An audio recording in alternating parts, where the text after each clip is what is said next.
ദൈവം ഈ ഭൂമിയെ സൃഷ്ടിച്ച മൂന്നാം നാൾ ഭീകരജീവികളായ രണ്ട് മോൺസ്റ്റേഴ്സിനെയും സൃഷ്ടിക്കുന്നു. അതിലൊരെണ്ണം ആണും മറ്റൊന്ന് പെണ്ണുമാണ്. എന്നാൽ അവയെ സൃഷ്ടിച്ച ശേഷം അവ രണ്ടും ചെകുത്താനുമായി കൂട്ടുചേരുന്നു, നന്മയിൽ നിന്നും തിന്മയിലേക്ക് പോകുന്നു. ഇത് മനസ്സിലാക്കിയ ദൈവം ഈ മോൺസ്റ്റേഴ്സ് ഭൂമിയിൽ മൂന്നാമതൊന്നുണ്ടാവാതിരിക്കാൻ ഫീമെയിലിനെ നശിപ്പിച്ചു കളയുന്നു. ഇവ രണ്ടും തന്റെ സൃഷ്ടികളായതുകൊണ്ട് രണ്ടിനെയും ദൈവം പൂർണ്ണമായി നശിപ്പിച്ചില്ല. പകരം ആണിനെ ആഴക്കടലിൽ ദൈവം എന്നേക്കുമായി ബന്ദിയാക്കിയിട്ടു.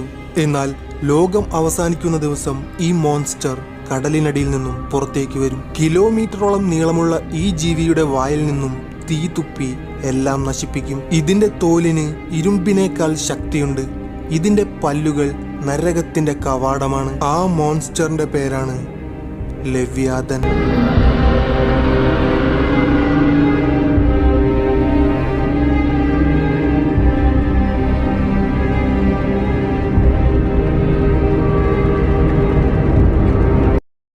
ഈയടുത്ത് സോഷ്യൽ മീഡിയയിൽ വളരെ വൈറലായ ഒരു ഫിഷാണ് ഇത്. ഡൂംസ്ഡേ ഫിഷ് എന്നാണ് ഇതിനെ വിളിക്കുന്നത്. ഈയടുത്ത് കാലിഫോർണിയയിലെ ഒരു തീരത്ത് ഈ ഫിഷിനെ കണ്ടുകിട്ടി. അതോടുകൂടി ഈ ഫിഷിനെ കുറിച്ച് ഒരുപാട് റൂമറുകൾ സോഷ്യൽ മീഡിയയിൽ മൊത്തം വൈറലായി. ഇപ്പോൾ നിങ്ങൾ ചിന്തിക്കുന്നുണ്ടാവും, എന്താണ് ഈ ഫിഷിന് ഇത്ര പ്രത്യേകത എന്ന്. അതായത് ഈ ഒരു മത്സ്യം കടലിന്റെ മുകൾ ഭാഗത്തേക്ക് ഒരിക്കലും വരാറില്ല. 1000 മീറ്റർ അടി താഴ്ചയിലാണ് സാധാരണ ഇവ കാണപ്പെടുന്നത്. ജപ്പാൻകാരുടെ വിശ്വാസപ്രകാരം ഈ ഒരു മത്സ്യം പ്രകൃതി ദുരന്തങ്ങളുടെ സൂചനയായാണ് അവർ കാണുന്നത്. ഈ ഒരു മത്സ്യം പുറത്തേക്ക് വന്നാൽ സുനാമിയോ ഭൂകമ്പങ്ങളോ ഉണ്ടാകും. ഇതാണ് ജപ്പാൻകാരുടെ വിശ്വാസം. മുൻപ് ജപ്പാനിൽ സുനാമി വന്നപ്പോൾ ആ സുനാമിക്ക് മുമ്പായി ഈ ഒരു മത്സ്യം ആഴക്കടലിൽ നിന്നും മുകളിലേക്ക് വന്നിരുന്നു. മറ്റൊന്നെന്താണെന്നാൽ ഈ അടുത്ത് ബ്ലാക്ക് ഡെവിൽ ഫിഷ് എന്നൊരു മത്സ്യം കടലിന്റെ ഉപരിതലത്തിലേക്ക് വന്നു. ഒരു സ്പാനിഷ് ഐലൻഡിലാണ് ഈ ഒരു മത്സ്യത്തെ കണ്ടെത്തിയത്. ഈ ഡെവിൽ ഫിഷിന് സൂര്യപ്രകാശത്തെ താങ്ങാനുള്ള ശക്തിയില്ലാത്തതുകൊണ്ട് ഇവ ആഴക്കടലിലാണ് ഉണ്ടാവാറുള്ളത്. ഒരിക്കലും കടലിന്റെ മുകൾ ഭാഗത്തേക്ക് വരാറില്ല. കടലിനടിയിൽ എന്തോ വലിയ മോശം കാര്യം സംഭവിക്കുന്നത് കൊണ്ടാണ് ഈ മത്സ്യങ്ങളെല്ലാം മുകളിലേക്ക് വരുന്നത്. സോ എന്താണ് ശരിക്കും കടലിനടിയിൽ സംഭവിച്ചുകൊണ്ടിരിക്കുന്നത്? ആഴക്കടലിൽ മാത്രം ജീവിക്കുന്ന ഇത്തരം മത്സ്യങ്ങൾ കടലിന്റെ ഉപരിതലത്തിലേക്ക് വരുന്നത്, അതും സൂര്യപ്രകാശം ഒട്ടും താങ്ങാനാവാത്ത മത്സ്യം പോലും മുകളിലേക്ക് വരുന്നത് കടലിനടിയിലുള്ള ലെവ്യാഥൻ എന്ന ഭീകരനെ കണ്ട് പേടിച്ചിട്ടാണോ?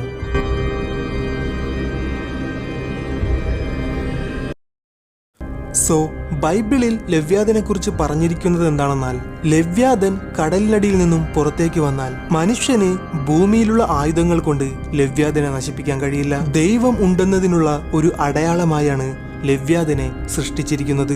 ലെവ്യാഥൻ പുറത്തു വരുന്ന ദിവസം ദൈവം ഭൂമിയിലേക്ക് വന്ന് അതിന്റെ തലവെട്ടി എന്നേക്കുമായി ലെവ്യാഥനെ നശിപ്പിക്കും.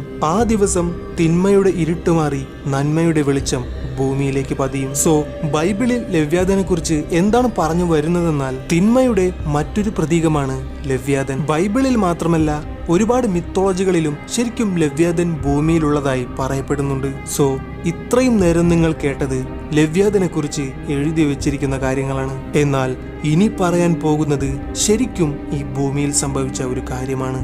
1960-ൽ 2 സൈനികർ മരിയാന ട്രഞ്ചിലേക്ക് പോകാൻ തീരുമാനിച്ചു. ഏകദേശം 5 മണിക്കൂറോളം കടലിനടിയിലേക്ക് സഞ്ചരിച്ചപ്പോൾ അവർ സഞ്ചരിക്കുന്ന മുങ്ങിക്കപ്പലിന് നേരെയായി എന്തോ വലിയ ശബ്ദം കേട്ട് എല്ലാവരും ഞെട്ടി. ഉടനെ തന്നെ അവർ മോണിറ്ററിൽ നോക്കിയപ്പോൾ ഒരു വലിയ നിഴൽ കണ്ട് എല്ലാവരും പേടിക്കാൻ തുടങ്ങി. പെട്ടെന്ന് തന്നെ അവർ മുകളിലേക്ക് പോകാൻ തീരുമാനിച്ചു. എന്നാൽ മുകളിലെത്തിയതിനു ശേഷമാണ് അവർ സഞ്ചരിച്ചിരുന്ന കപ്പലിന്റെ കുറച്ച് ഭാഗങ്ങൾ തകർന്നിരിക്കുന്നത് കണ്ടത്. അതോടുകൂടി അവർ ആ മോണിറ്ററിൽ കണ്ടത് കെട്ടുകഥകളിലെ ലെവ്യാഥനാണെന്ന് ഉറപ്പിച്ചു. ഇത് കേട്ട് മറ്റു ജീവനക്കാർ അതിനെ എതിർത്തെങ്കിലും അത് ലെവ്യാഥൻ തന്നെ ആയിരുന്നു എന്ന് ഇവർ വീണ്ടും വീണ്ടും ഉറപ്പിച്ചു പറഞ്ഞു. സോ 1960-ൽ സംഭവിച്ച ഈ കാര്യവും ഇപ്പോൾ കടലിനടിയിൽ സംഭവിച്ചുകൊണ്ടിരിക്കുന്ന വളരെ വിയേർഡായ കാര്യങ്ങളും എല്ലാം കൂടി കൂട്ടി വായിക്കുമ്പോൾ ലെവ്യാഥൻ ശരിക്കും കടലിനടിയിൽ തന്നെ ഉള്ളതായാണ് തോന്നുന്നത്. ലെവ്യാഥൻ കടലിനടിയിൽ ഉണ്ടെന്ന് പറയപ്പെടുന്ന സ്ഥലങ്ങൾ ഏതാണെന്നാൽ അർജന്റീനയിലും ബെർമുഡ ട്രയാങ്കിളിലുമാണ്. ഇവിടെ നിന്നെല്ലാം സയന്റിസ്റ്റുകൾ വളരെ സ്ട്രേഞ്ചായ ഒരു സൗണ്ട് റെക്കോർഡ് ചെയ്തിട്ടുണ്ട്. ഇന്ന് ടെക്നോളജി ഇത്രയും വളർന്നിട്ടും ലോകം മൊത്തം വ്യാപിച്ചു കിടക്കുന്ന കടലിന്റെ വെറും 5% മാത്രമാണ് മനുഷ്യന് മനസ്സിലാക്കാൻ കഴിഞ്ഞിട്ടുള്ളത്. അങ്ങനെയാണെങ്കിൽ ബാക്കിയുള്ള 95%-ൽ ലവ്യാതൻ ഉണ്ടാവാൻ സാധ്യതയില്ലേ? ഭൂമിക്ക് പുറത്ത് സ്പേസിലും മറ്റ് ഗ്രഹങ്ങളിലും എന്തെല്ലാമാണ് സംഭവിച്ചുകൊണ്ടിരിക്കുന്നതെന്ന് റിസർച്ച് ചെയ്യുന്ന നാസ എന്തുകൊണ്ടായിരിക്കും ഭൂമിയിൽ തന്നെ സ്ഥിതി ചെയ്യുന്ന കടലിന്റെ ആഴങ്ങളിലേക്ക് റിസർച്ച് ചെയ്ത് നോക്കാത്തത്? പണ്ടുകാലത്ത് ഭൂമിയിൽ ദിനോസറുകൾ ജീവിച്ചിരുന്നു. എന്നാൽ പിന്നീട് അവയ്ക്ക് വംശനാശം സംഭവിച്ചു. പക്ഷേ നമ്മൾ മറന്ന മറ്റൊരു കാര്യം കൂടിയുണ്ട്. ഇന്ന് ഈ ഭൂമിയിലുള്ള മുതലകൾ പണ്ട് ദിനോസറിന്റെ കാലം തൊട്ടേ ഈ ഭൂമിയിലുണ്ട്. അന്നു തൊട്ടുള്ള ഈ മുതലകൾക്ക് ഇതുവരെ വംശനാശം സംഭവിച്ചിട്ടില്ല. അപ്പോൾ പണ്ട് മുതലേ ആഴക്കടലിൽ ജീവിക്കുന്ന മറ്റു ക്രിയേച്ചേഴ്സ് എല്ലാം ഇപ്പോഴും ജീവനോടെ ഉണ്ടാവുമോ?